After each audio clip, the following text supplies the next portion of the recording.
Thank you very much, Mr. Chairman and Ranking Member, for this important markup, and I really appreciate, Senator Wyden, your vision on moving forward in a tech-neutral way. This is a very important time, and we're going to put America in the driver's seat of our new clean energy future. And I do want to indicate and tell a little story. I've mentioned to colleagues before when we hear about how this is picking winners and losers. Henry Ford, Thomas Edison, 1914, were doing the first vehicle, and they wanted it to be battery operated. There was stories in the paper about how they were having difficulty being able to get the range, which sounds very familiar, to be able to do it by batteries. 2 years later, Congress puts in place the first oil and gas incentive, the first break that was basically a no-interest loan for oil and gas embedded in the tax code, never changed, no deadline on it. We picked a winner, and they won 100 years ago. So now we're just trying to level the playing field. And Mr. Chairman, I know that's what you're trying to do. For too long, countries on the other side of the world have been investing to win the global clean energy race. They've been outpacing us on funding new technologies, making critical components Americans rely on, and building electric vehicles. We are now at a critical moment in our competition to win the clean energy manufacturing future for America and eliminate the real vulnerabilities we're seeing in our supply chains, which unfortunately were put on full display under COVID-19. Now, you can imagine, I want to speak for a moment about the transportation sector.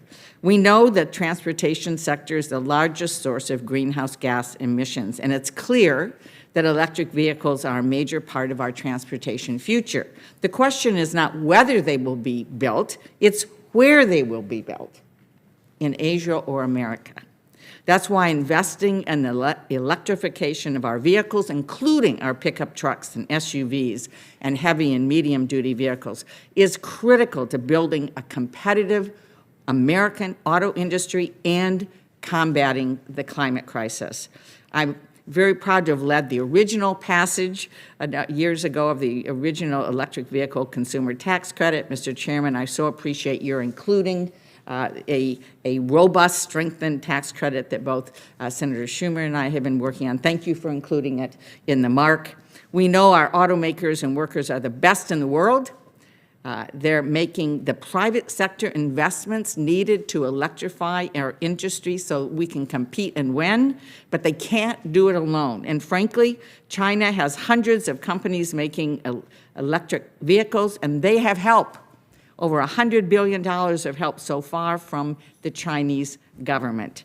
The Clean Energy for America Act will also help Michigan and our country partner with the private sector to advance the next generation of American manufacturing. Thank you, Mr. Chairman, for including my bipartisan legislation with Senator Manchin and Senator Steve Daines to help companies invest in new manufacturing facilities and expand existing factories to provide clean energy technologies.